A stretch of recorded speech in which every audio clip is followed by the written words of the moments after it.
Can I get a quick sound check?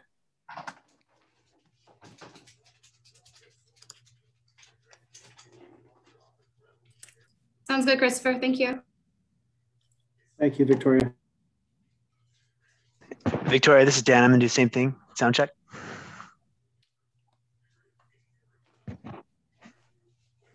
Sounding good. Thank you.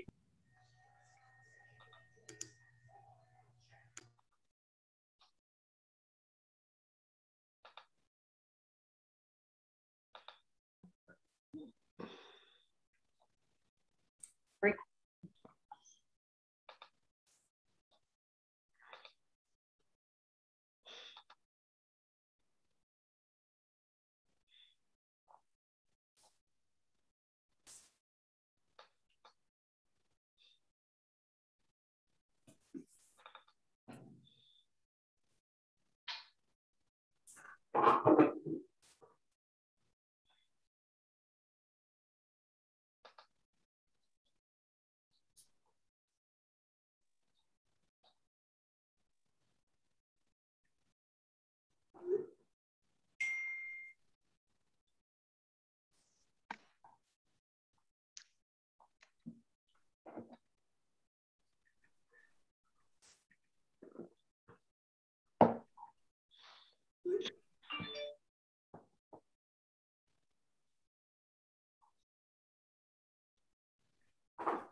Hello, everyone. Can you hear me? My camera appears to be stuck off here for some reason. Give me a moment. Sounds good.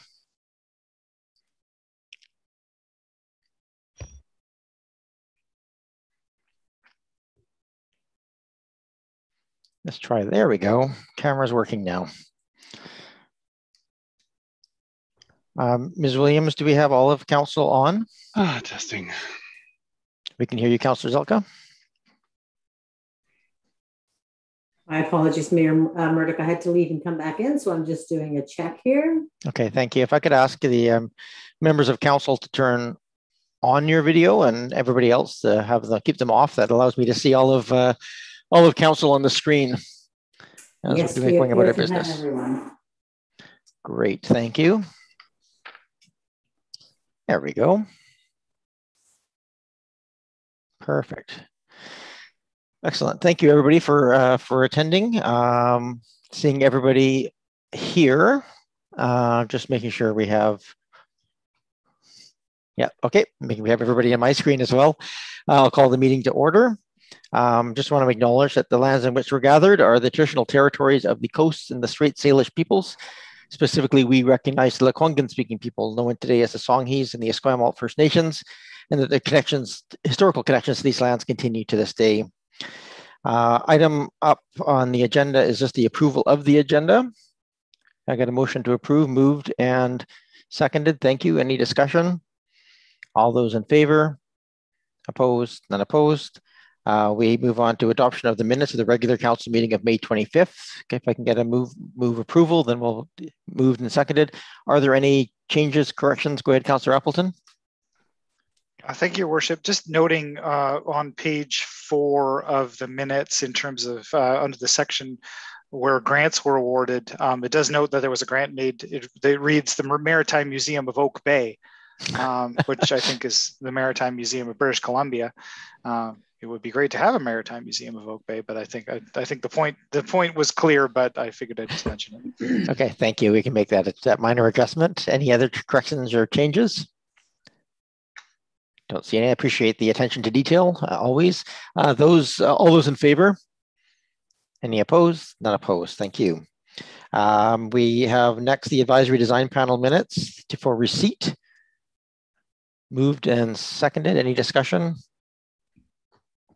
Not seeing any. All those in favor? Opposed? Not opposed. And then the Public Art Advisory Committee minutes of April 28th. Moved and seconded. Thank you. Any discussion? Go ahead, Councillor Ney. Yeah, Mr. Mayor, this is the place where the minutes do describe that we were to bring back the discussion around the public art policy. And I noticed we haven't created a separate line item in the agenda. And I'm just wondering how we would deal with that, or do we put it over for another meeting?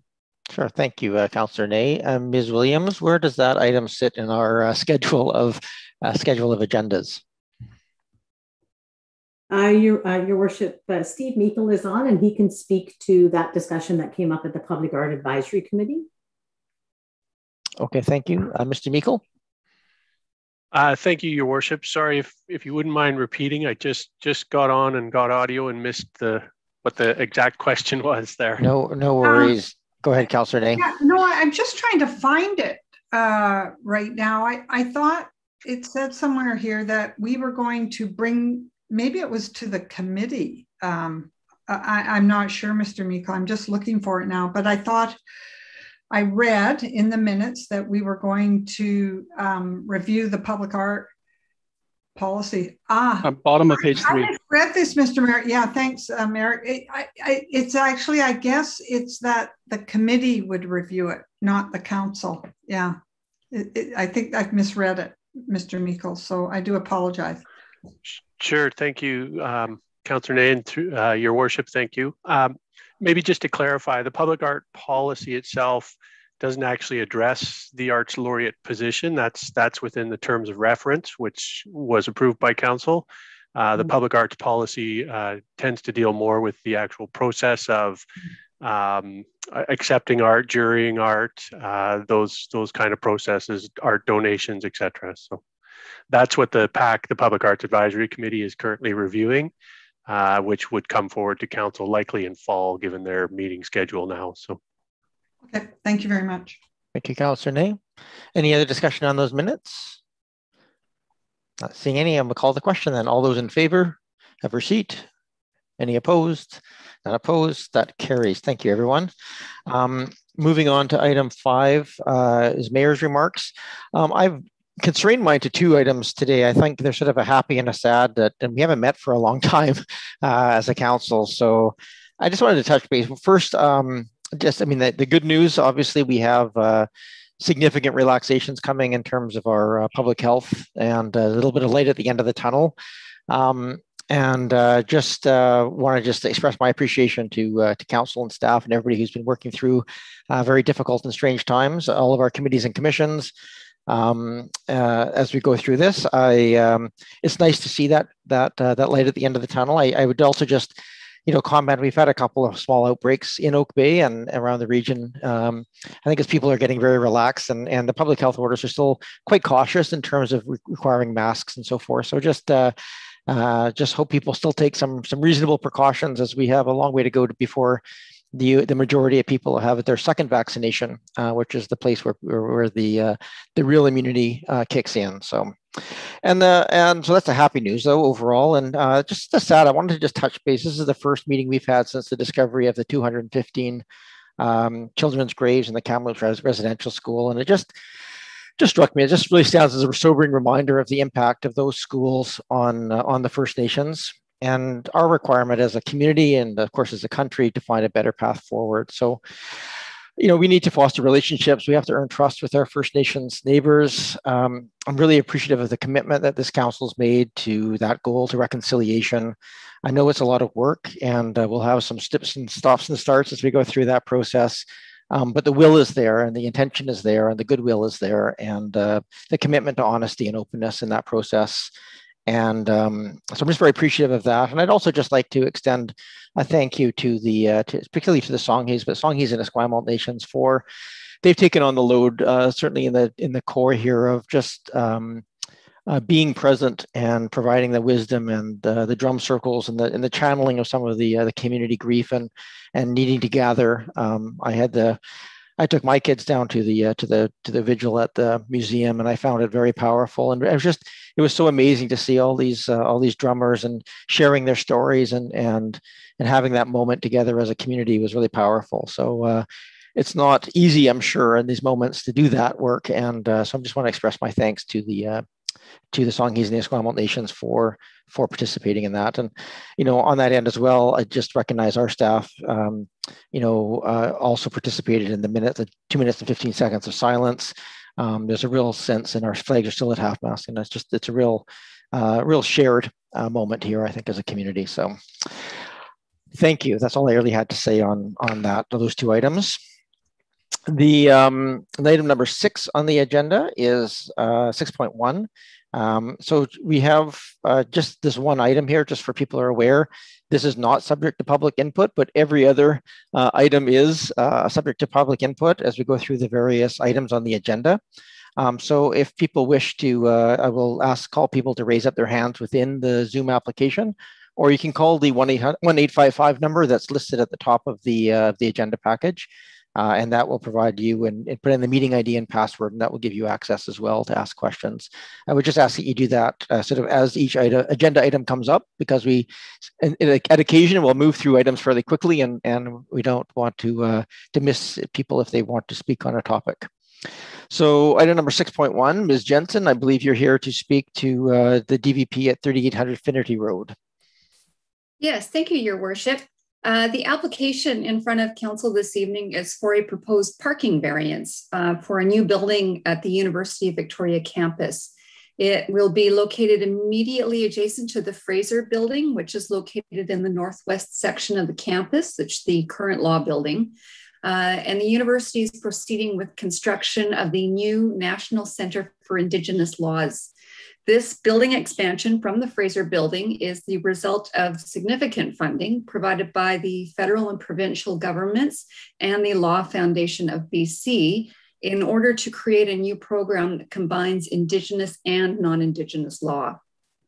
So the new center will create space for up to 100 new students, following from the nearby proximity of several parking lots and the university's transportation demand management program, which is intended to reduce the vehicle share mode.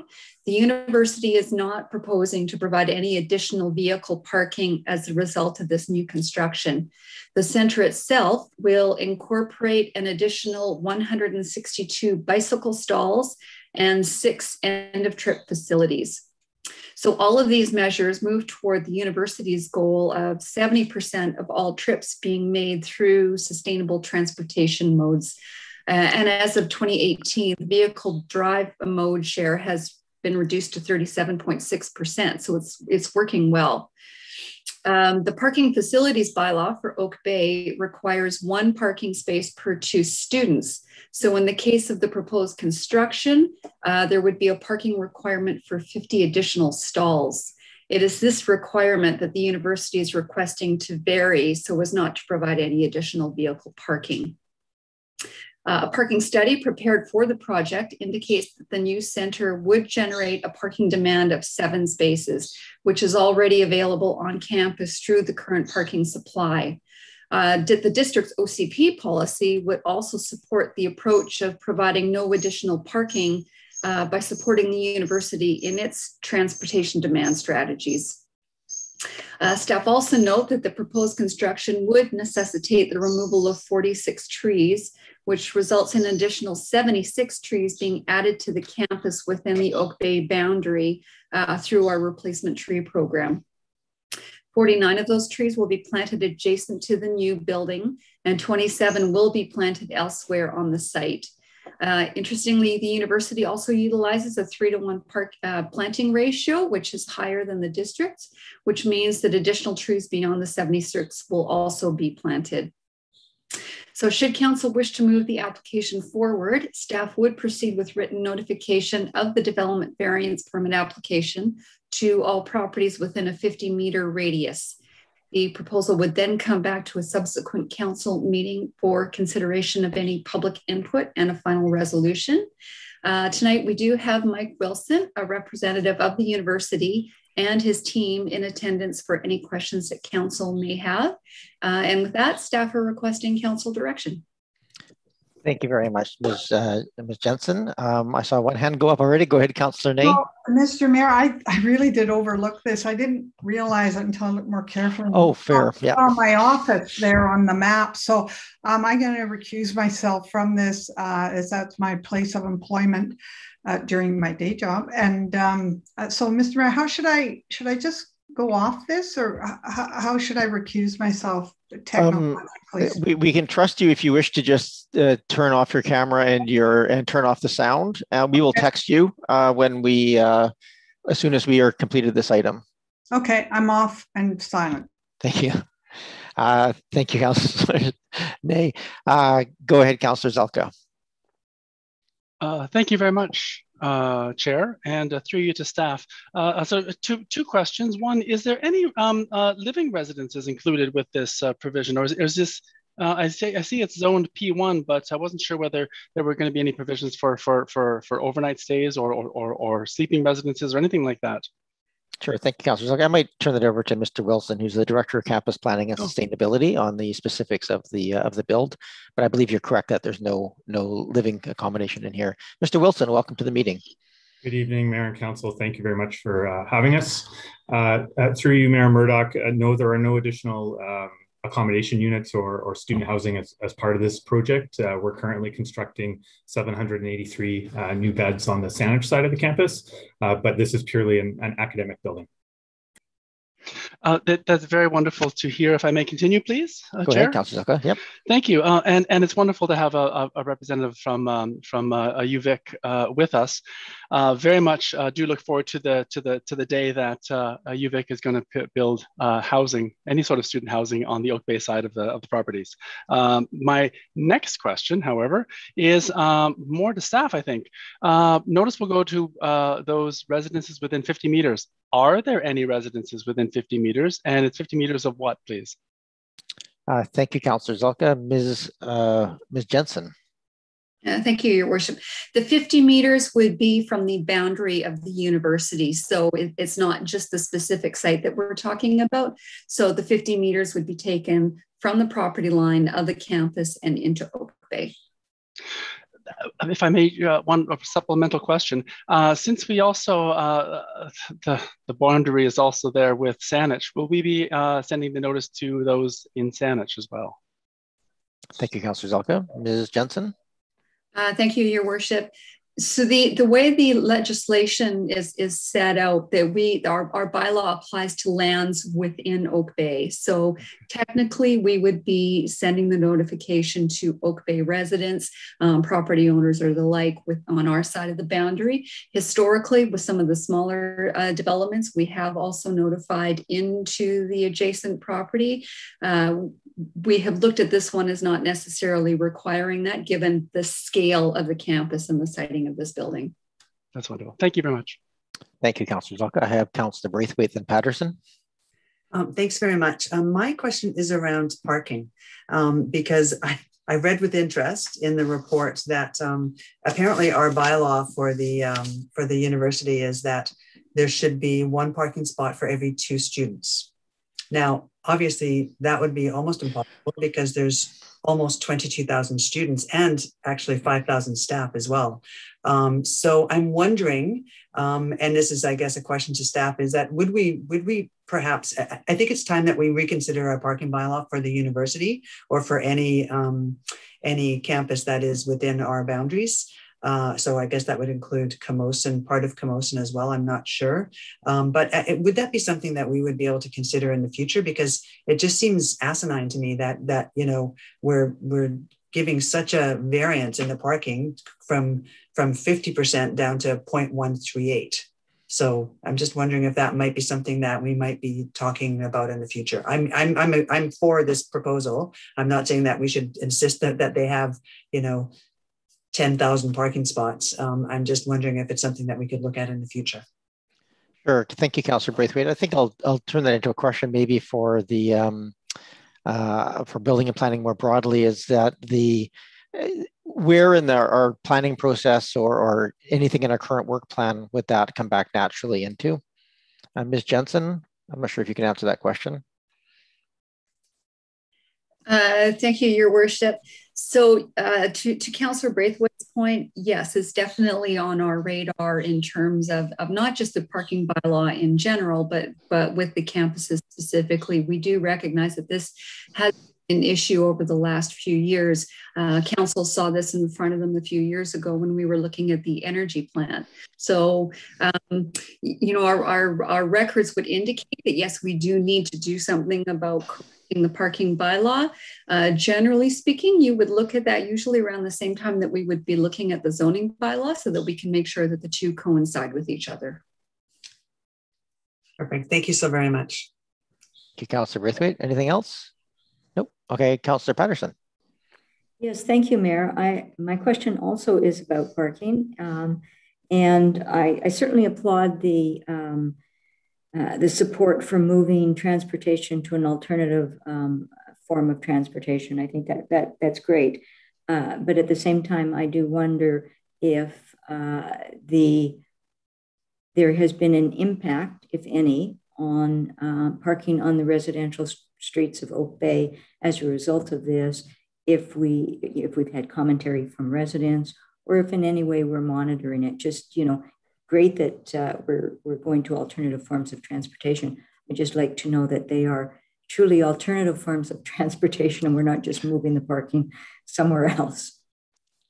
Thank you, Councillor Patterson. That's probably a question for Mr. Rennick, who I believe is here today on behalf of the engineering department. Do you have any comments on that, Mr. Rennick?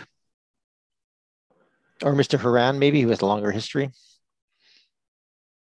Yes, thank you, Your Worship. I think that as a broad answer to the question, there are many reasons why students decide to try to find alternative ways to park their vehicles in the area close to University of Victoria.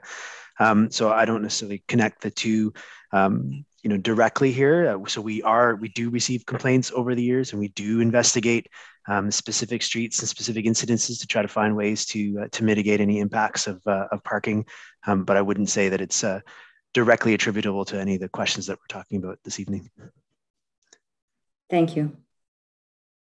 Thank you very much, Councillor Patterson. I don't see any other questions here. So this, because it's going to be a recommendation to send it out for notice, is not subject to public input. So I just need a motion if that's on the table. Go ahead, Councillor Green. Oh. I will move the staff recommendation. Thank you. Second. Moved and seconded. So just for the applicants here, Mr. Wilson and entourage, if this passes, then that notification will go out and it'll come back to a future council meeting where there will be, we'll collect any public input that's been collected, as well as have an open call for anybody else who wish to speak to us before we consider the application in its form. Go ahead, Councillor Zelka.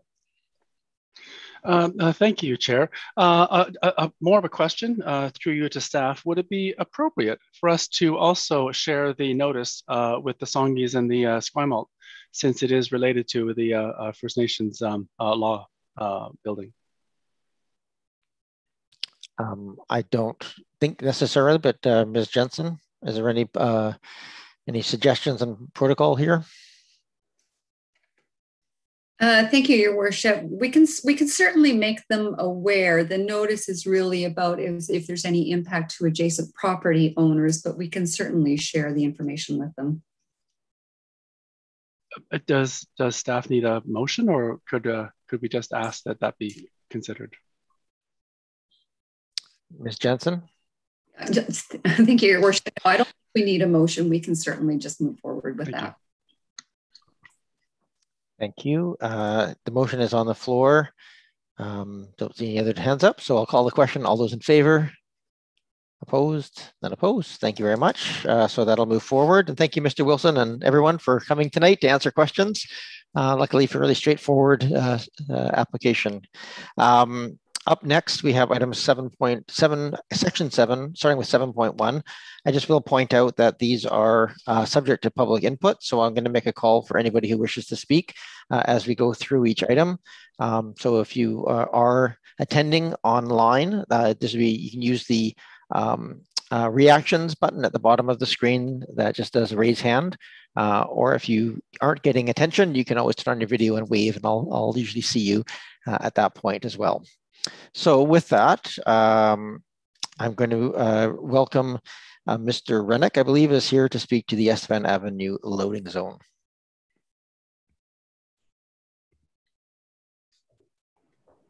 Thank you, Your Worship. Sorry, I was struggling to unmute myself. As the Mayor mentioned, this is the Estevan Avenue loading zone. This was presented to Committee of the Whole in May, and the recommendation was made to Council at that time that a time-limited loading zone on Estevan Avenue be adopted. However, if there are any additional questions that Council has with respect to this loading zone, I'm happy to take them. Thank you very much, Mr. Rennick. The other side of that recommendation was just a sign referencing the anti-idling bylaw and painting the adjacent sidewalk curb as well. Those are the pieces that came forward. So that's what's in front of us tonight. Is there any questions? And just for anybody watching at home and wondering if we're moving through some of these things quickly, this was discussed at great length in the Committee of the Whole meeting. And so we don't always spend a lot more time here when it comes here, but there's often questions or other ideas that get raised, and one of the reasons for this this two-stage process. Go ahead, Councillor Appleton. Thank you, Your Worship, and through you to staff. I'm just wondering whether staff could outline what components would be salient in their review. This indicates a 6-month review. I'm just wanting to clarify what components of operations are to be considered as part of that review. Sure. Thank you, Councillor Appleton. Mr. Rennick. Thank you, Your Worship. Through you to Council, the review would consist of, first off, listening to the residents in the area who had raised the concern to see if there's been a decrease in idling trucks in the laneway, as well as a couple of site visits just to see operationally, because there is the concern about the pinch point being formed on Estevan when there are vehicles using the loading zone. So it would basically be a combination of evidence from residents on the ground and periodic visits by the engineering department staff. Thank you. All right, thank you, Councillor Appleton. Councillor Braithwaite. Thank you, Mayor. Mr. Rennick, I'm not sure if you know this, but when I was by that store just yesterday, I noticed that there was a bunch of new painting on the inside of the parking lot that was talking about loading zones and no parking here and no blocking here. Was that done by our staff, or was that done by the owners of the market? Do we know? Mr. Rennick? Through you, Mayor, to Council, that was done by the owners of the business. They did reach out to the engineering department to tell us that they were going to do it and ask if we had any feedback. And we told them that we thought it would be a good idea and that they should go ahead and do it. Oh, good. Well, it's done because I saw it yesterday. Thank you, Councillor Braithwaite. Councillor Zelka. Thank you very much, Chair. Through you, I presume to staff, with respect to that back lane and I guess the area that recently been painted, I understand a portion of that back lane is owned by Oak Bay, although the pavement is in my opinion, a terrible shape. If there was a desire to upgrade that pavement, is that something that staff would want us to put on the priorities for next year, or to try and arrange it, or what would we need to do in order to see that pavement got paved and or upgraded or fixed or whatever? Because it seems to be going derelict to me, to my eye. Thank you, Councillor Zelka. I'll give it to Mr. Rennick, or if he desires, to Mr. Haran for an update on how we manage things like this and other paving priorities. Thank you, Your Worship. That is a question that I would like to pass to Mr. Haran. Thank you. Mr. Haran? Yes, thank you, Your Worship. Oh, go ahead. I'm sorry. Go ahead. Oh, thank you. I actually did finally press my mute button fast enough that I was talking first there. That was impressive of me. Okay, through you to the council and answering that question. Thank you for the feedback in terms of the condition of that particular lane. I agree. It's in rough shape. I think, though, in considering the district's priorities in terms of its pavement management program, it's really been excellent how much the council has approved increases in the budget. We can do dramatically more paving now with just over $1 million annually for paving than we did 4, 5, 6 years ago, where it was about 200,000 or 300,000. But it does mean we're in serious catch-up mode. And we're still focused on arterials and collectors and trying to deal with higher risk or higher issues first. So unfortunately, lanes like this are way down in the priority list for the time being until we can deal with some of our deferred maintenance on our higher traffic roads. Thank you. And I just want to say thank you. I don't need it moved up in priority. I just wanted to know approximately where it hung out in the list. So I appreciate knowing that it's somewhere in near bottom. Yes, thank you. Thank you, Councillor Zelka. And I was just when I was starting to interrupt Mr. Haran, was just to introduce Mr. Rennick as our manager of engineering, and Dan Haran is our Director of Engineering Services. And so just for people watching at home, in case they didn't know who these people were, that's their roles. And I only see one hand left. So if anybody from the public wishes to speak, this is the time to call and hit *9 to raise your hand. Or if you're in the meeting, to use the reactions and use their hand raising if you wish to speak to the item. Go ahead, Councillor Braithwaite. Thanks so very much. I just wanted to bring up that when we were discussing this at Committee of the Whole, I know that some of the residents were a bit concerned about the traffic going up the opposite alley, the amount of traffic that it seemed to have increased going up the opposite alley, and they were wondering if there was something that could be done about that. I did talk to one of the residents, and after that, I went and talked to Mr. Rennick, and Mr. Rennick did inform me that there had been a traffic count there, and perhaps Mr. Rennick, you can tell me or tell the rest of council what you told me about the numbers and whether or not I was thinking that we would have perhaps we might be able to put a one-way sign on that side of the back alley. And so Mr. Rennick, maybe you can let the rest of council know how that conversation between you and I went. Thank you, Councillor Braithwaite. Mr. Rennick. Thank you, Mr. Mayor. Through you to the council. Yes, we did a week of traffic counts on that laneway, which is on the north side of Estevan. And our average daily volume was approximately 30 vehicles in an entire day. And we found that the balance of two-way traffic was pretty close to an even split to the two directions. And so our feeling was that based on the low volumes and based on the fact that there was a fairly even split to the two directions, that it didn't really justify making that alley into a one-way. So that was one of the options that staff considered, but that was not brought to the council chamber or to the council table. Yep, go ahead, Councillor Braithwaite. And I think that it's important to note, I would say that that could change, I think, in the future if it seemed that the number of cars that were going up and down that alley really increased a lot, then I would hope that we could, as a council, have another look at whether or not we would consider putting a one-way sign there. Thank you, Councillor Braithwaite. I don't see any hands, but I'll just go and check with staff. Ms. Williams, have there been any of the members of the public that have raised and indicated any desire to speak on this item? None at this time, Your Worship. Okay, then. So I don't see any other hands from council for questions or comments. So a motion would be in order at this point. I'll make the motion as per the staff recommendations in regards to the loading zone and the anti-idling bylaw. And the paint. And to paint the adjacent sidewalk. Perfect. Thank you. I saw a hand go up from Councillor Zelka for seconding. Thank you. Any other discussion on this item? Don't see any, so I'll call the question. All of those in favor? Any opposed? None opposed. That carries. Thank you very much. It's always nice to hear the detail that staff go into some of these this analysis and traffic counts and so forth. Item number 7.2, we have a statement of financial information, or the SOFI report, as we all refer it to. Mr. Payne, our Director of Financial Services, is here to do an introduction. Welcome, Mr. Payne. Thank you, Your Worship. Good evening.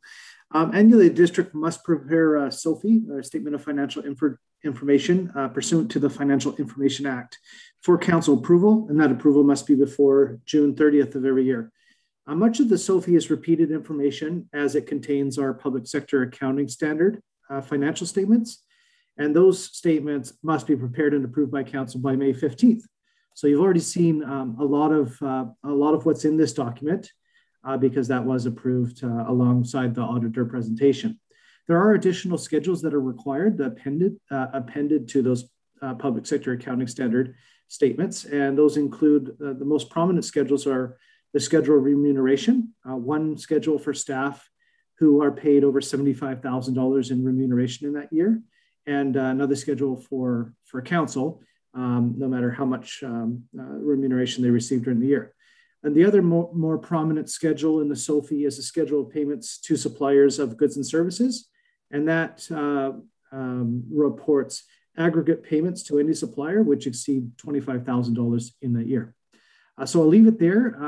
I'm available for any questions from council or the public on the contents of the Statement of Financial Information, and staff are recommending that the SOFI be approved. Thank you. Thank you very much, Mr. Payne. Are there any questions of council on this item? And again, I'll just remind the public, if anybody wishes to address council or have questions, this is a chance that you can raise your hand. I will go through council questions and I'll go to the public, and then we'll come back to this table for direction. Go ahead, Councillor Patterson. Yes, thank you. And through you to staff, thank you for the report, Mr. Payne.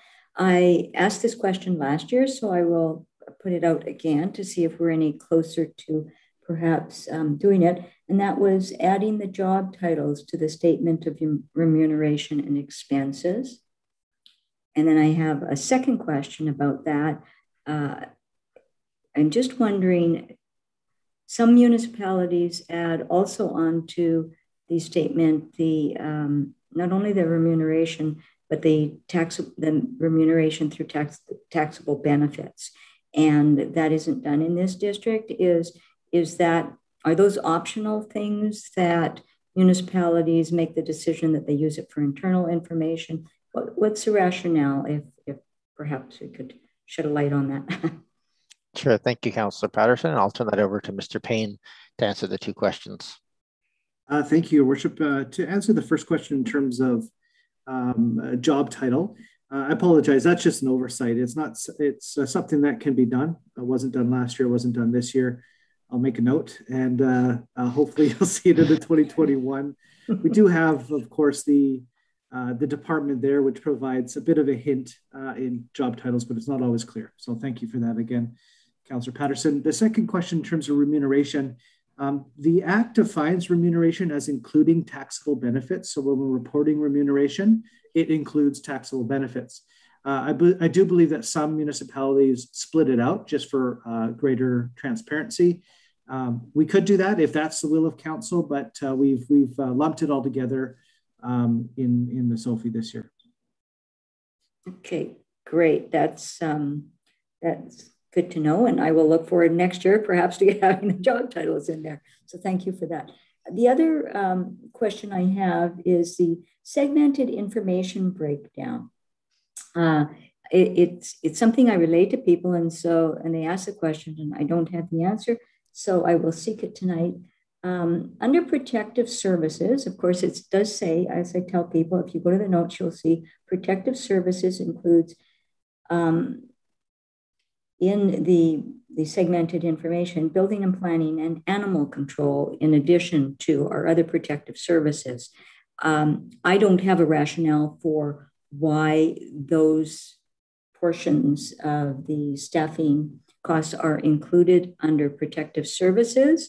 That is probably a clear enough answer. So I would appreciate knowing if that's a common practice, if it's something, again, that is decided by the municipality, or what the rationale is for doing that, because I think a lot of people think it is restricted only to our emergency services. Thank you, Councillor Patterson. Mr. Payne. Through your worship, yes, an excellent question. And for those that are listening, it's note 13 in the public sector accounting standard financial statements, I believe page 29 of the SOFI. And that's a required schedule per public sector accounting standards. Now, in terms of the classification of the segments, we do have some freedom to define what those segments are. And so we can exclude or include depending on what we think is relevant for financial reporting purposes. But the reason I would say that those particular categories are included, namely animal services and inspections, building inspections, is simply for consistency throughout the province. So to answer your question about, do other municipalities report it that way? The answer is yes. And the reason being is that municipalities are required annually to submit to the province using the local government information system, detailed schedules to do with our financial statements. And the guide for the local government data entry defines protective services to include animal control services and protected inspections. So I imagine that most CFOs, much like myself, prefer a consistent reporting across the three different mechanisms, and that's why it's done fairly widely. Thank you, Mr. Payne. Yeah, thank you very much for those answers. It does clarify things. Now I actually have something that I can relate that probably makes more sense than just my own idea. So thank you very much, and thank you again for the reporting. Thank you, Councillor Patterson. I just want, for everybody's clarity, I think it was inherent in your answer, Mr. Payne, but to be clear, when it lists building and planning, it is only those members who are involved in the bylaw enforcement or inspections. Is that correct? Correct, Your Worship. The planning and development staff are classified elsewhere. Right, perfect. I just want to make sure everybody was clear on that was watching. I don't see any other hands going up on this at this moment. Again, I'll just make a call out to the public. If anybody wishes to join us and make any comments on this report before we get to motions, this is the appropriate time to do so. The numbers are showing on your screen. They're on top of the agenda. If you're in the meeting, you can use the raise hand function within Zoom to let us know that you wish to speak. And if I'll give it just a couple of seconds here to see if anybody else wishes to join us. And Ms. Williams, do we have anybody on the online or in the Zoom meeting that has indicated their desire to speak? Nobody at this time, Your Worship. Okay, thank you, Ms. Williams. So that being said, I'm going to come back to this table for direction of council. Go ahead, Councillor Braithwaite. I'll move that we approve the statement of financial information for the year ended December 31st, 2020. And move receipt. Okay. And move receipt. Okay. Second. So receipt. Thank you. So receipt and approval is on the table. Is there any other discussion? I'll just express my appreciation to our staff for the continued improvement in our financial reporting models here and pieces. But before I call the question, I have a hand. Go ahead, Councillor Zelka. Can you hear me? I can. Welcome. Oh, great. Excellent. I was reviewing the draft of the annual plan that I see is now available on the website. And it appears that the number of FTE numbers has changed in the annual plan. I don't know whether I couldn't find that within this report or not, whether that's part of the SOFI. But with respect to the number of FTEs, hopefully Director of Financial Services knows what I'm referring to. It increased to something in the 200 range as an equivalent FTE on the annual plan. And I was wondering whether that was part of this document, and if it was, could he explain it? Sure. I won't hold him to it, but if Mr. Payne, if you can answer the question here, we'll do that. Otherwise, we'll deal with it when the annual report comes to the council. Thank you, Your Worship. The SOFI doesn't contain FTE information, but the two documents that you do are the financial plan, so the actual budget, and the annual report. I'll hold my comments then for the annual report. Thank you so much. Okay, thank you, Councillor Zelka. Don't see any other hands. We have a motion on the floor. Nothing. I just want to give people a chance. Okay, all those in favor? Any opposed? None opposed. Thank you very much. Move on to item number 7.3, which is a development variance permit for 1069 Beach Drive. Ms. Jensen, welcome back. And again, if anybody from the public wishes to speak, this is the chance. You can call in and hit *9 to indicate your desire to speak, or do that within the app itself. So Ms. Jensen. Thank you, Your Worship.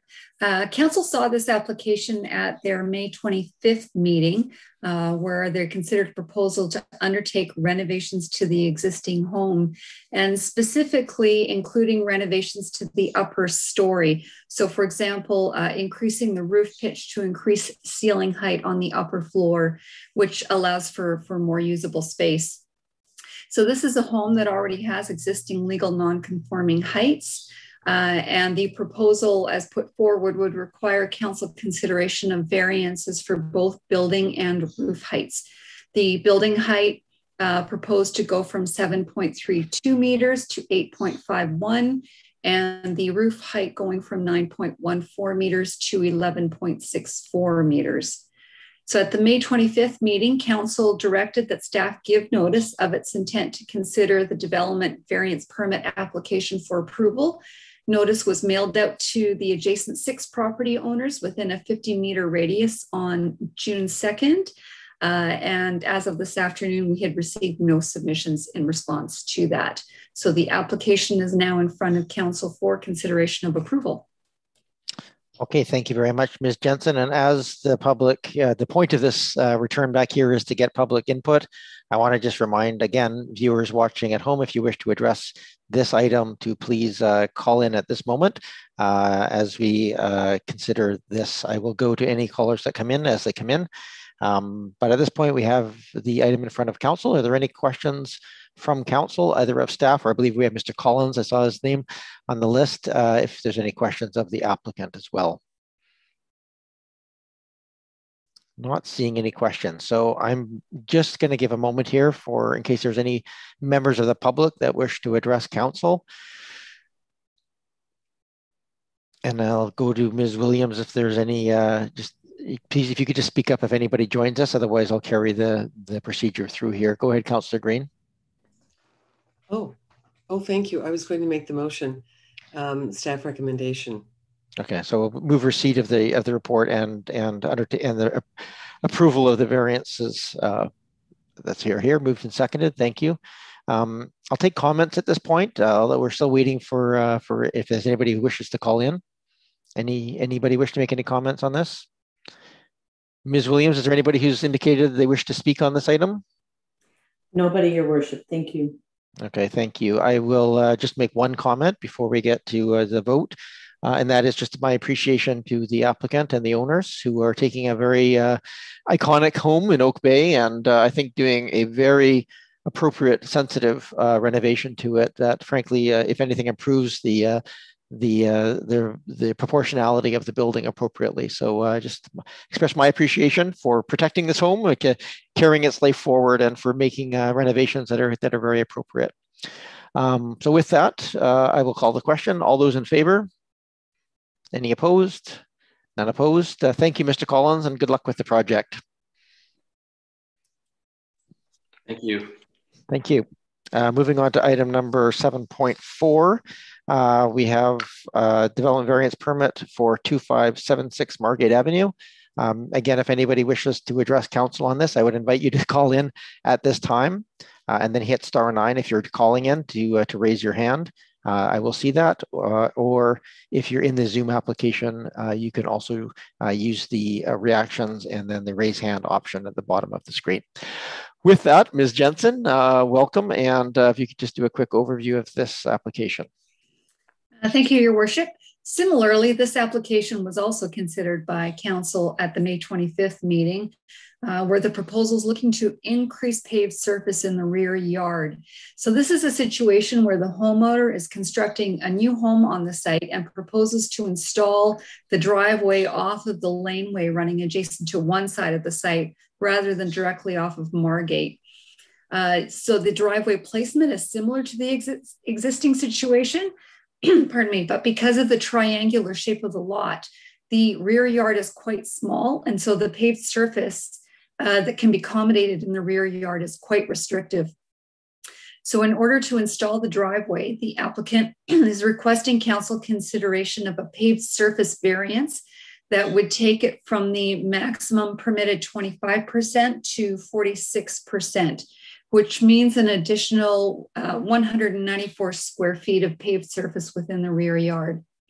So at the May 25th meeting, council directed that staff give notice of its intent to consider the development variance permit application for approval. Notice was mailed out to 24 property owners within a 50-meter radius on June 2nd. And as of today, this afternoon, we've had no submissions in response to that. So the application is now in front of council for consideration of approval.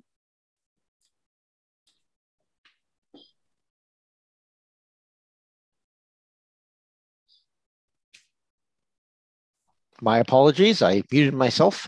Are there any questions of council to either staff or the applicant? I do not see any hands popping up. Ms. Jens or Ms. Williams, has there been any members of the public who have indicated they wish to speak to this application? None at this time, Your Worship. Okay, thank you very much. Then we will go back to council, and I'll just seek a motion from council.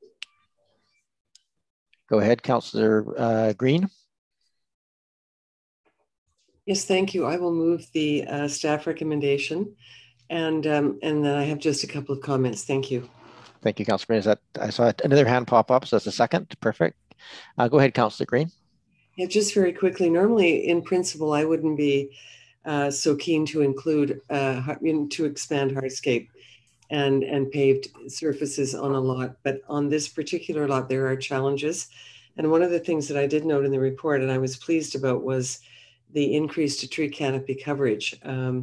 There is currently, I believe, 13% coverage, but the owners are going to increase it and actually exceed the required cover by 2%. So that somehow compensates for more paved surface. And I understand the challenges with a lot of this shape.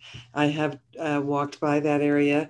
And so I, in this case, I will support this. Thank you.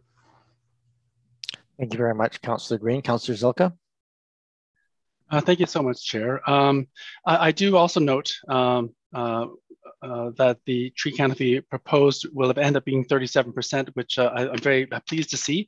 Just a question, since the replacement tree is required is not applicable, are these 2 additional trees mandatory, or are they optional, or will they have the same type of replacement provisions put on them that most folks who get a tree permit, in that, there's a deposit, it's held for a year or 2. If the tree dies, you have to replace it. Those sort of things that are normally there there. Will those be in place for these trees as well, please? Thank you, Councillor Zelka. Ms. Jensen? Thank you, Your Worship. Through you to Council. So the tree canopy requirement is triggered anytime there's new construction on a site or if there's an addition to an existing building on a site. So in this particular instance, we've provided the tree information for Council. It would not normally be applied to specifically the paved surface area. So because there's a new house being constructed on the site, the trees are being required in order to reach the required tree canopy cover, and all conditions of the tree protection bylaw would apply to this. Excellent. Thank you very much. Thank you, Councillor Zelka. Don't see any other hands going up.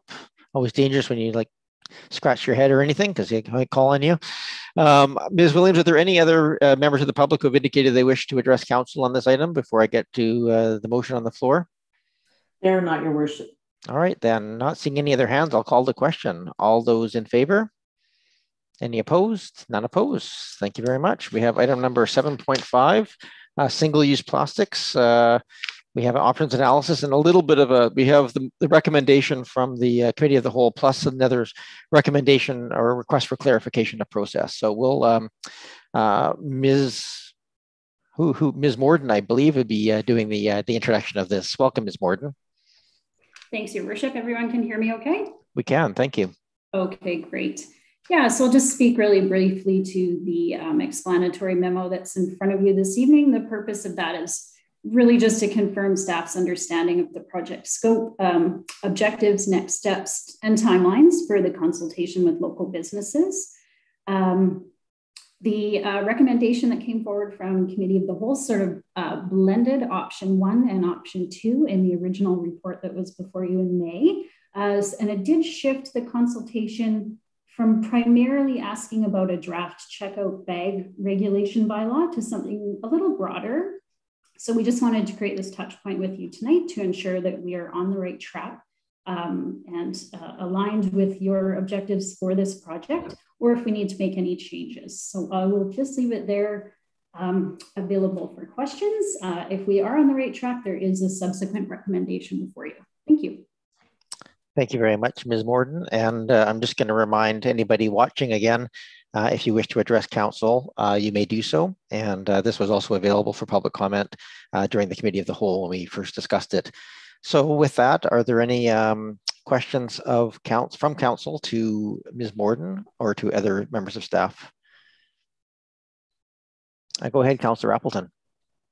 Thank you, Your Worship, and through you to staff. I appreciate Ms. Morden's mention of the change in the tone and the direction of the conversation that occurred at the Committee of the Whole meeting.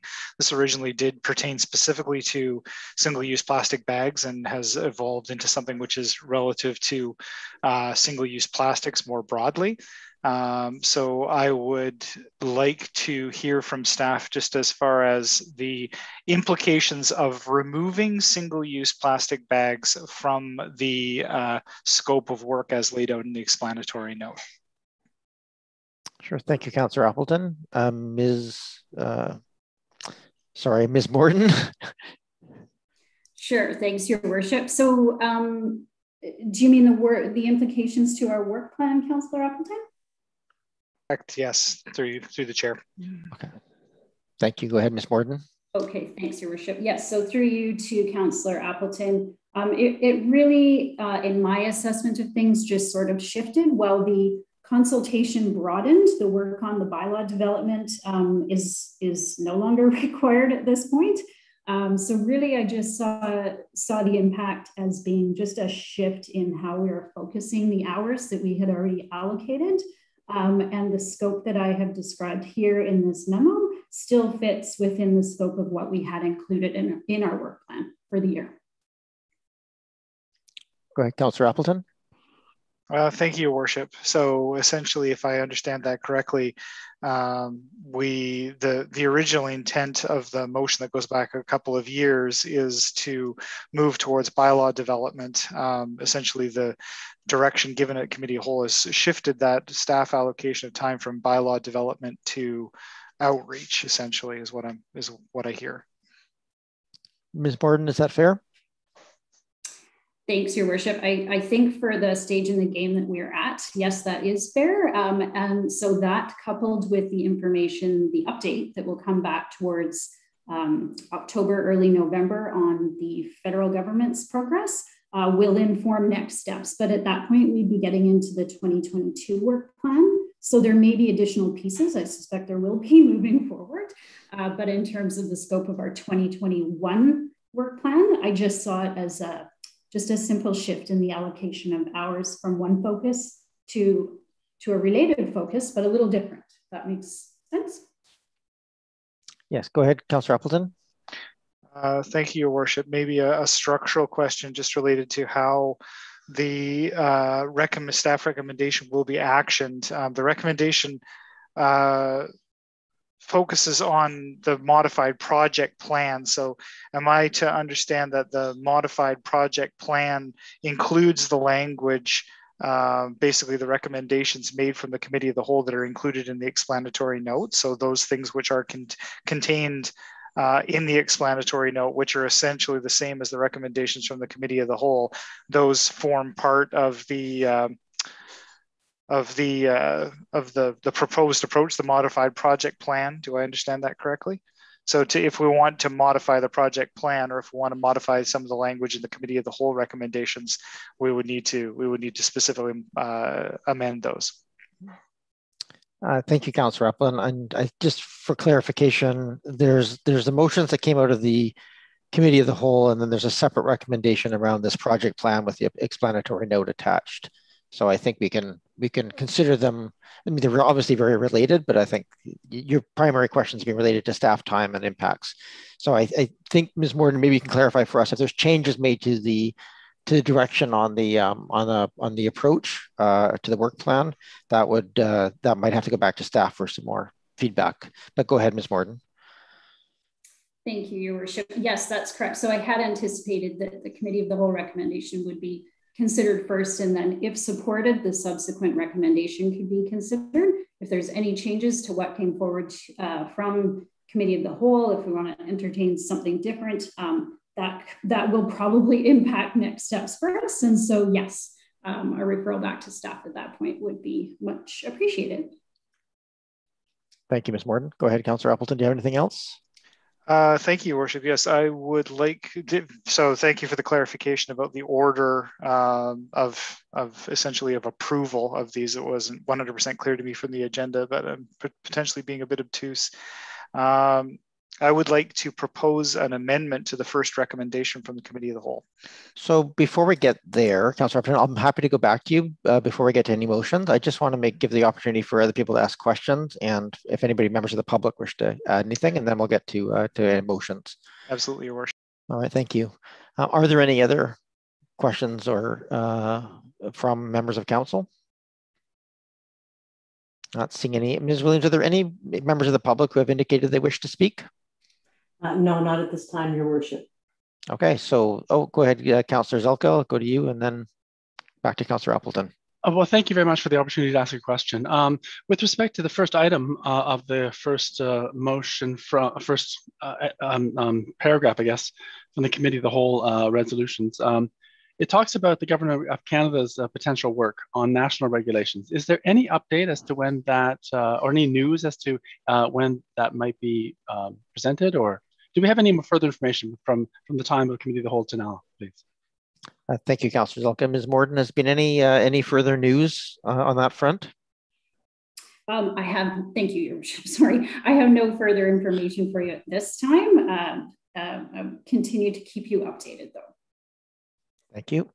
Councillor Zelka, can I just ask for clarification on that, because there's the sort of the first two are related on that one. Does the staff providing an update to council in Q4, does that depend on item number one, or is that just going to happen no matter what happens with item number one?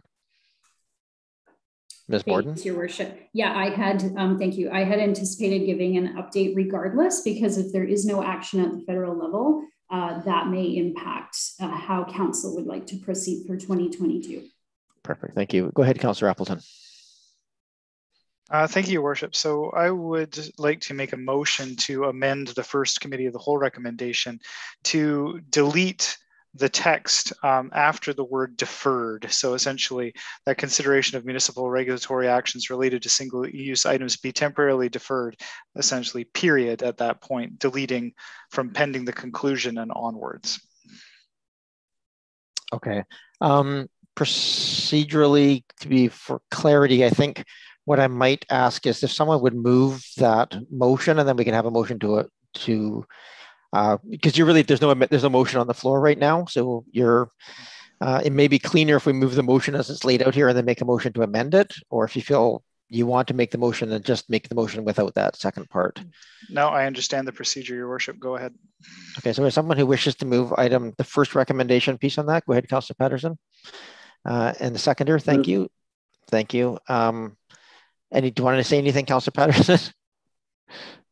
No, I also do support the recommendation made by Councillor Appleton too, though. So okay, so let's go to Councillor Appleton. You indicated your desire to make the amendment, so why don't you make that motion now? Thank you. So just to reiterate, Your Worship, I would like, with respect to the first committee of the whole recommendation, that the language from pending onwards, pending the conclusion, be struck. So essentially that the recommendation would read that the council recommendation would be that consideration of municipal regulatory actions related to single-use items be temporarily deferred, period. Okay.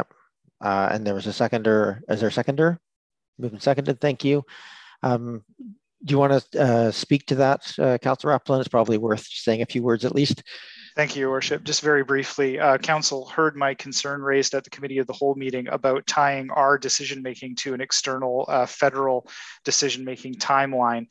So given Ms. Morden's comments that the report back to Council provided for in the second component of this will occur in any case, I would prefer that the reference to us moving forward pending the conclusion of the Government of Canada's work when that timeline is not certain, I would not like us to be held to that timeline. So I think that the essence of the recommendation can continue forward. Staff can still report back on their findings, but we are not artificially constrained by the Government of Canada's timeline. Thank you, Your Worship. Thank you, Councillor Appleton. Are there any discussion on the motion to amend? Go ahead, Councillor Braithwaite. So just to clarify, it is only in that section of that you're asking the words to be taken out, or are you asking that everything below that after deferred, or is it just in that one paragraph? We are just considering the first that at this point. First so that, there's okay. We'll do individual motions for the other pieces. Thank you so much. Any other discussion on this? Thank you, Councillor Appleton. I will look forward to seeing how Council feels on this one. I can certainly see the rationale for it. I also, in my own way, like having it in there just to remind us of why we're deferring this as part of the piece, that there might be a more holistic approach taken that we're going to spend a bit of time on. So anyway, those are my only comments. Go ahead, Councillor Green. I'm sorry, I meant to ask the question earlier. I certainly support Councillor Appleton's intent with this amendment, but my concern would be what the impact might be on work plans and workload for staff, given our existing load right now. I just wondered if anyone could comment, and anyone from staff could comment on that. What would be the implications, in other words? Thank you. Thank you, Councillor Green. I don't think there would be any. It just takes away the caveat. But Ms. Morden, perhaps you just can let us know. Sure. Thanks, Your Worship. Yeah, no impact work plans there. Thank you. Thank you. Any other discussion? Go ahead, Councillor Ney. I guess I'm sort of of two minds on this. It kind of, I'm just wondering if the Government of Canada's decision is delayed, and I read something the other day that it's possible it is, then would we be, if we struck that, if we kept it in, if we kept that part of the motion as is, council can always come back to change it if we wanted to move forward more quickly, presumably. I guess what I am concerned myself that if we just say it's deferred, it looks like we're sort of just putting it on the shelf if there's no explanation why the deferral is there. So I guess my point here is that I'd prefer to keep it in unless there's some other kind of wording that would give us an option about why we're deferring it in this instance. Otherwise, I'm not able to support the motion. Okay, thank you, Councillor Ney.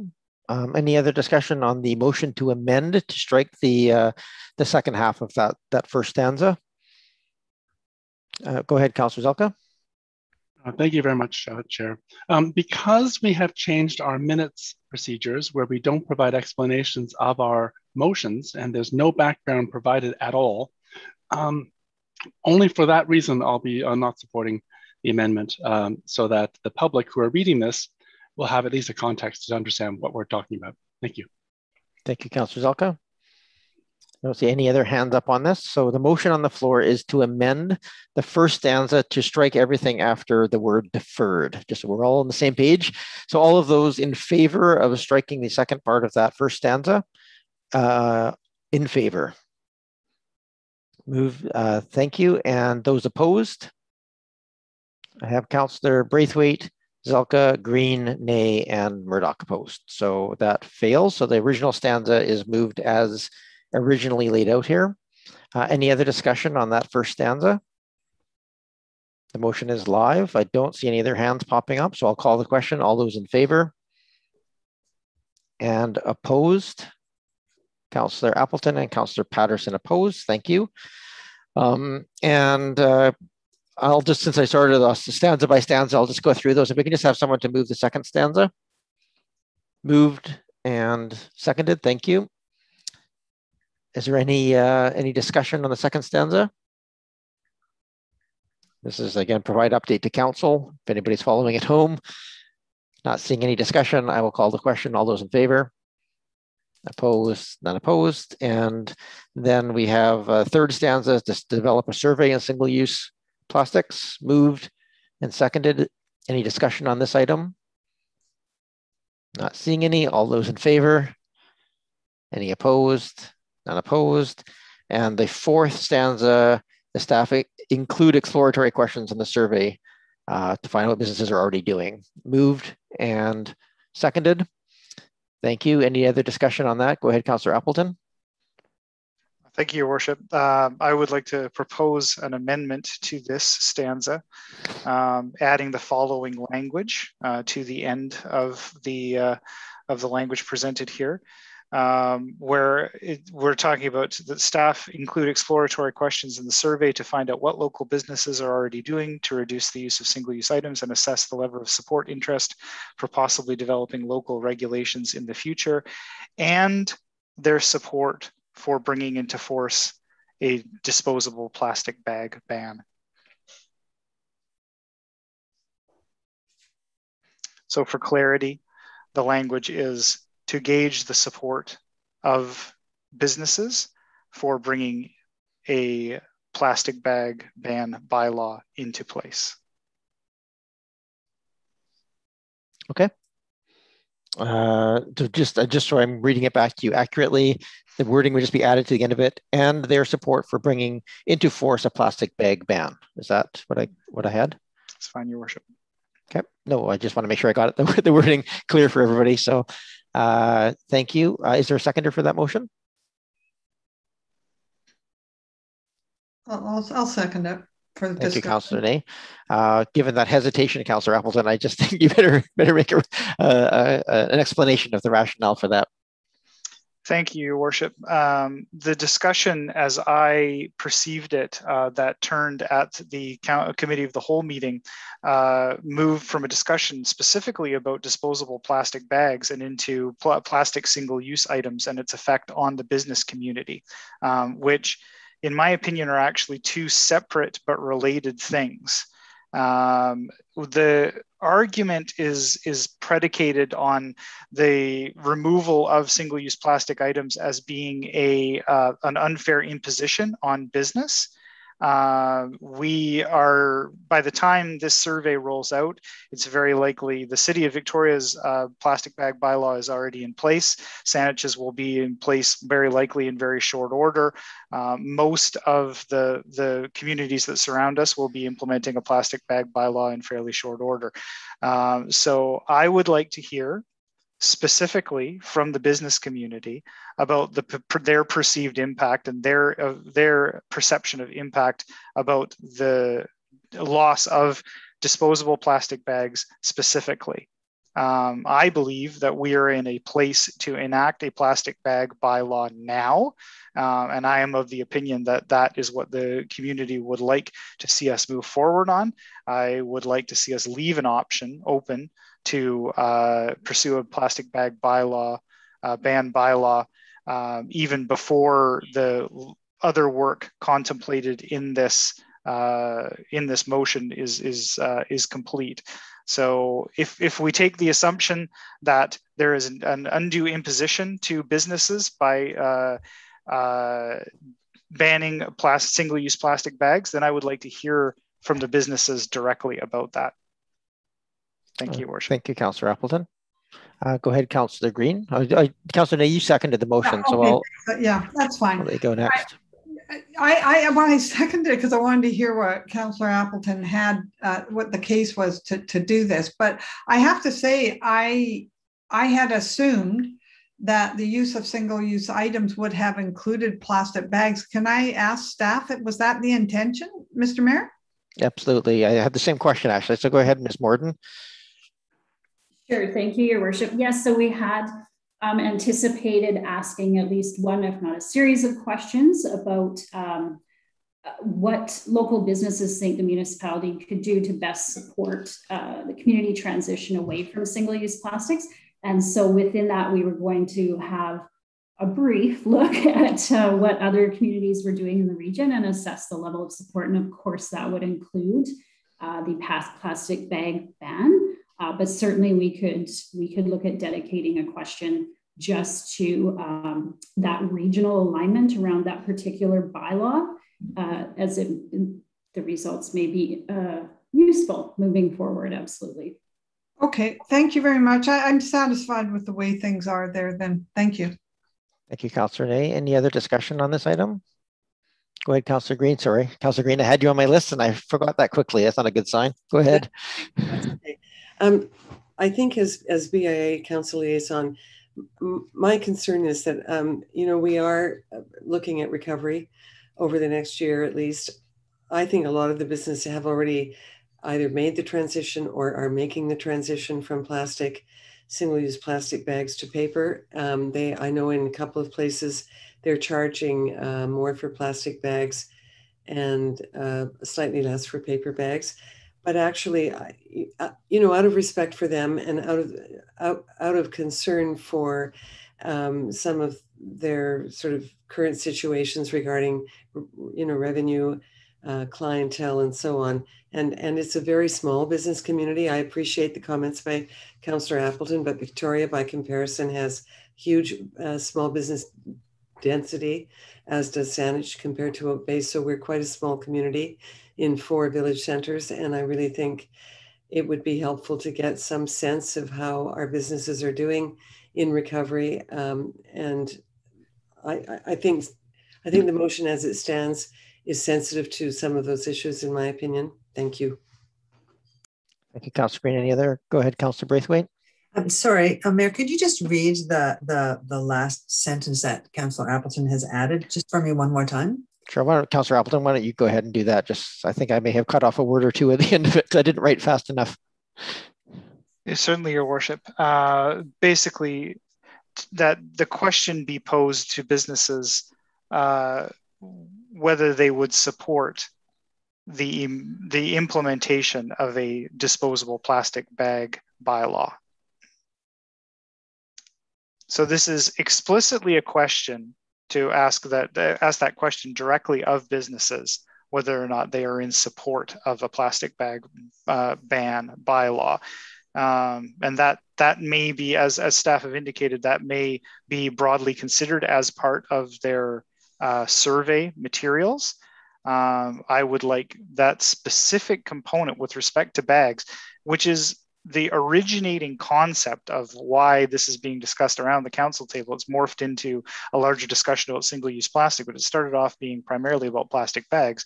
I would like to gauge the business community's opinion about the impact of removing single-use plastic bags.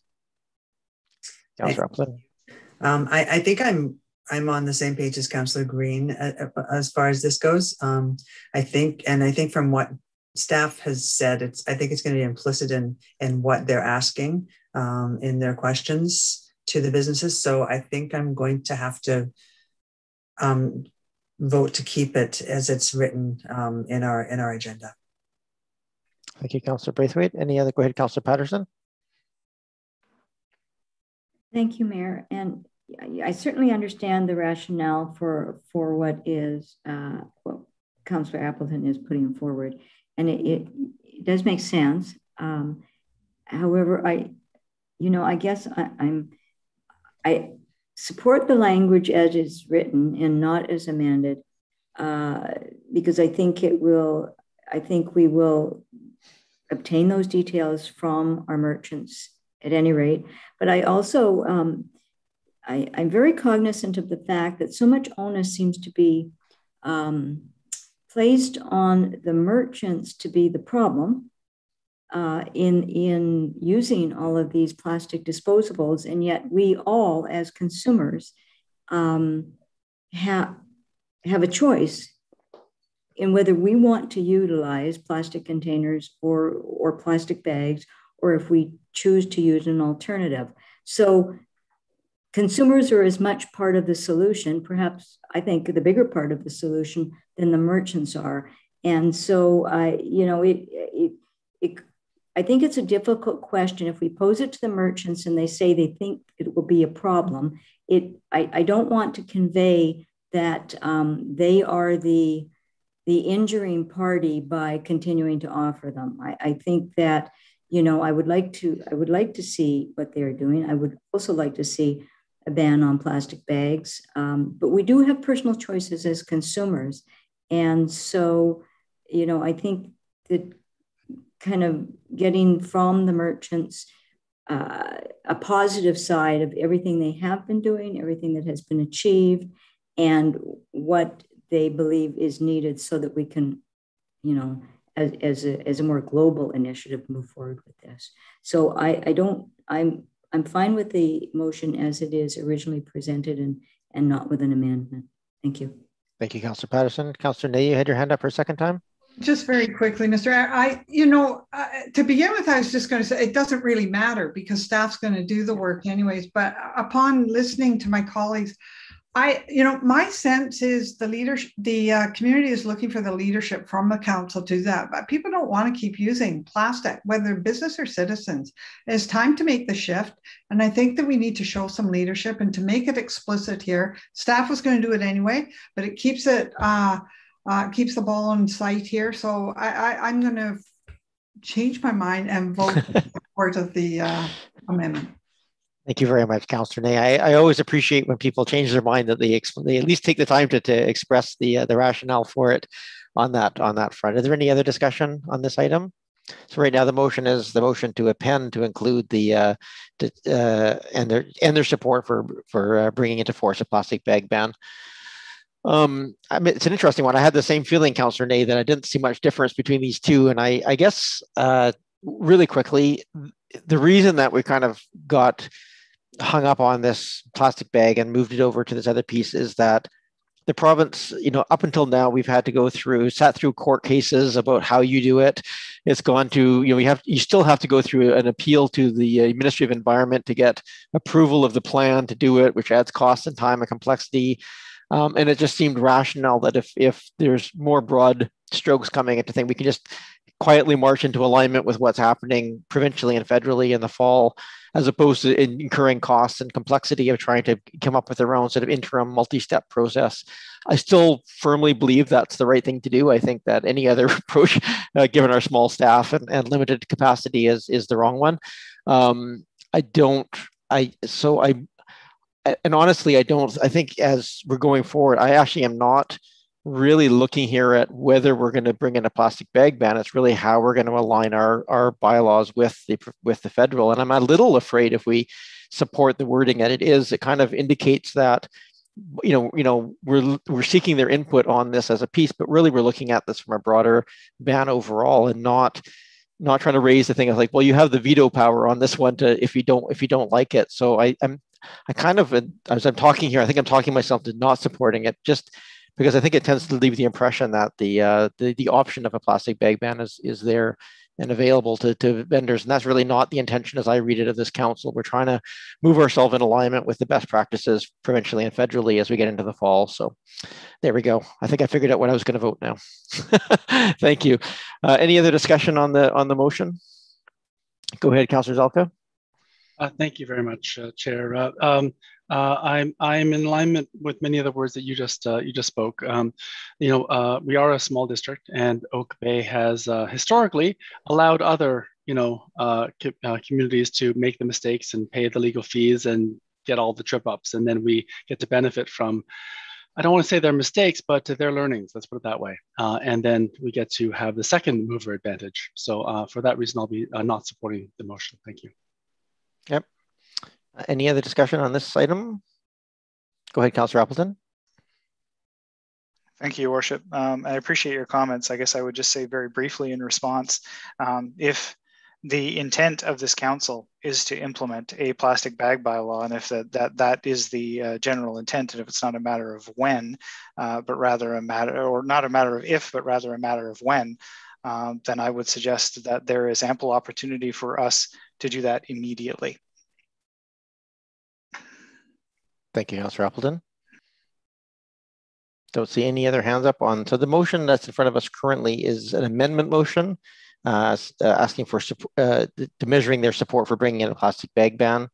I don't see any other hands, so I'll call the question. This is on the amendment to add those words. All those in favor?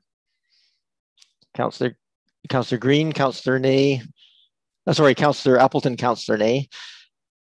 Okay, and those opposed? Councillor Braithwaite, Councillor Zelka, Councillor Green, Councillor Patterson, and Mayor Murdoch. In opposition, so that the amendment does not succeed. The primary motion is live on the table. Is there any other amendments or comments that people wish to make on the stanza 4 that's in front of us? I don't see any. I'm ready to call the question then. All those in favor? Any opposed? None opposed. Thank you. Then we have the, and I actually really enjoyed that debate. Just I think it was very helpful to get some clarification of the expectations going forward. The next recommendation here is that if we support the explanatory memo and that approach of using bang the table and seeking that input over the coming couple of months for a report back in the fall, that the motion here is that the modified project plan with consultation of local businesses, et cetera. So is there someone, go ahead, Councillor Braithwaite, you're moving the motion. Seconded, thank you. Any other discussion on that piece? Go ahead, Councillor Appleton. Thank you, Your Worship. I will not support this motion, primarily because in my view, it does not go far enough.